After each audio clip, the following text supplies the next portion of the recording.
وأضاء للدنيا طريقا مشرقا وهدى من الرحمن يهدينا به للصالحات وللمكارم والتقى.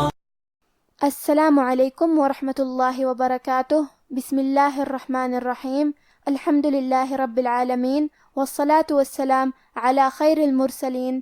اما بعد، رب اشرح لی صدری ویسر لی امری واحلل عقدۃ من لسانی یفقہ قولی.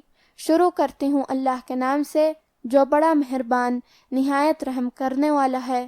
انشاءاللہ آج کے درس نمبر 153 میں سورۃ المعارج آیت نمبر 36 سے آیت نمبر 39 تک کی شرح اور ترجمہ سماعت فرمائیں گے. تو شروع کرتے ہیں. اعوذ باللہ من الشیطان الرجیم. فما للذین کفروا قبلک مہطعین. کلمت الذین میں لام پہ تشدید ہے، لہذا ہم یہ حرف کو 2 حرف کے برابر پڑھیں گے کیونکہ تشدید کی اصلیت 2 حرف ہے. جیسا کہ یہاں حرف اللام ہے تو یہ 2 لام ہے، لام ساکن اور لام متحرک. حرف دال کی ادائیگی زبان کے سر اور اوپر والے دانتوں کے اندرونی کناروں سے ہے. کلمت کفروں میں کیونکہ حرف را پہ پیش ہے لہذا ہمیں را کو موٹی آواز میں پڑھنا ہے. کلمت قبلہ کا یہاں حرف القاف ہے اور قاف کی ادائیگی زبان کے جڑ اور تالو کے نرم حصے سے ہے.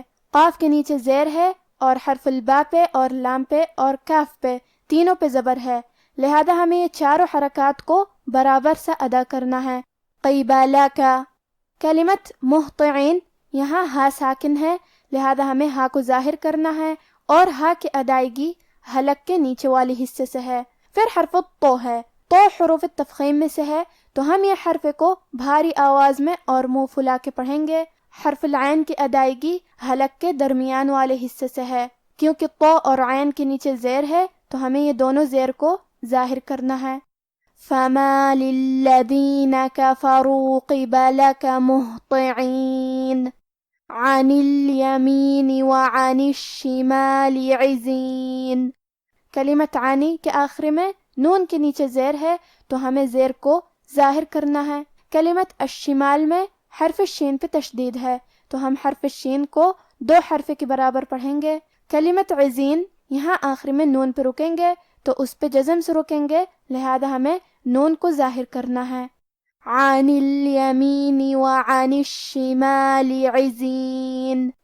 ایطمع کل امرئ منہم ان يدخل جنت نعیم. کلمت ایطمع یہاں حرف تو ہے اور اس پہ جزم ہے.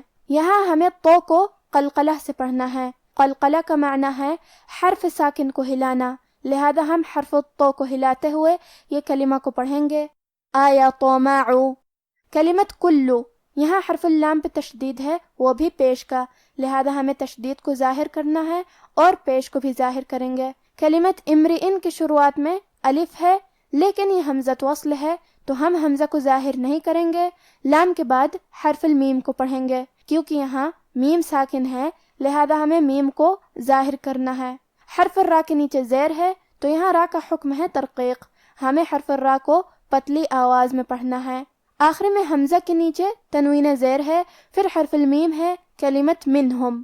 میم حروف الادغام بغنہ میں سے ہے اور ادغام کا معنی ہے حرف کو حرف میں داخل کرنا، لہذا ہم یہ تنوین کو میم میں ملا کے غنہ اور تشدید کے ساتھ یہ حکم کو ادا کریں گے. امرئ منہم. کلمت ان يدخل یہاں نون ساکن ہے پھر حرف الیا ہے، یہاں بھی حکم ہے ادغام بغنہ یا حروف الادغام بغنہ میں سے ہے تو ہم یہ حکم کو غنہ اور تشدید کے ساتھ ادا کریں گے. ان يدخل. کلمت يدخل میں حرف دال پہ جزم ہے کیونکہ دال بھی حروف القلقلہ میں سے ہے لہذا ہم یہ حرف کو ہلاتے ہوئے یہ کلمہ کو پڑھیں گے. يدخل.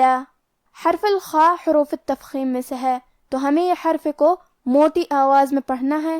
خاء کی ادائیگی حلق کے اوپر والے حصے سے ہے. کلمت جنت حرف نون پہ تشدید ہے تو ہمیں نون کو 2 حرف کے برابر پڑھنا ہے. آخری میں تائے مدورہ ہے اور اس پہ زبر ہے، لہذا ہم تا کو زبر سے پڑھیں گے اور زبر کو ظاہر کریں گے۔ کلمت نعیم حرف العین کی ادائیگی حلق کے درمیان والے حصے سے ہے، آخری میں میم پہ رکیں گے تو اس پہ جزم سے رکیں گے، لہذا ہم میم کو ظاہر کریں گے۔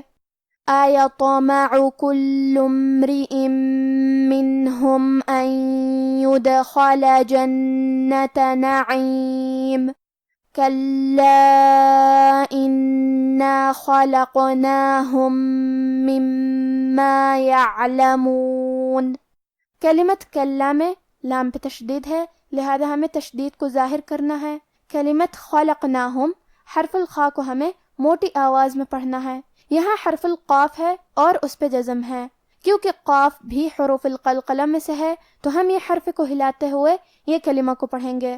خلقناہم، آخری میں میم ساکن ہے، پھر حرف المیم ہے۔ کلمت مما، میم حروف الادغام میں سے ہے تو ہم پہلے میم کو دوسرے میم میں ملا کے ایک ہی میم غنہ اور تشدید کے ساتھ پڑھیں گے۔ خلقناہم مما، کلمت مما یہاں میم پہ تشدید ہے تو ہمیں یہ تشدید کو ظاہر کرنا ہے اور ہم حرف المیم کو 2 حرف کے برابر پڑھیں گے۔ کلمت یعلمون میں آخری میں نون پہ رکیں گے تو اس پہ جزم سے رکیں گے، لہذا ہمیں نون کو ظاہر کرنا ہے۔ کَلَّا إِنَّا خَلَقْنَاهُم مِّمَّا يَعْلَمُونَ۔ اب آپ ان آیتوں کی تلاوت تجوید کے ساتھ سماعت فرمائیں۔ اعوذ باللہ من الشیطان الرجیم فما للذین کفروا قبلک مہطعین عن الیمین وعن الشمال عزین أَيَطْمَعُ كُلُّ امْرِئٍ مِّنْهُمْ أَن يُدْخَلَ جَنَّةَ نَعِيمٍ كَلَّا إِنَّا خَلَقْنَاهُم مِّمَّا يَعْلَمُونَ۔ تو اے نبی، ان کافروں کو کیا ہوا ہے کہ تمہاری طرف دوڑے چلے آتے ہیں، دائیں اور بائیں سے گروہ گروہ ہو کر جمع ہوتے جاتے ہیں؟ کیا ان میں سے ہر شخص یہ امید رکھتا ہے کہ نعمت کے باغ میں داخل کیا جائے گا؟ ہرگز نہیں، ہم نے ان کو اس چیز سے پیدا کیا ہے جسے یہ جانتے ہیں۔ آج کا ہمارا درس یہیں ختم ہوتا ہے۔ وصلی اللہ علی نبینا محمد وعلی آلہ وصحبہ اجمعین، والسلام علیکم ورحمۃ اللہ وبرکاتہ۔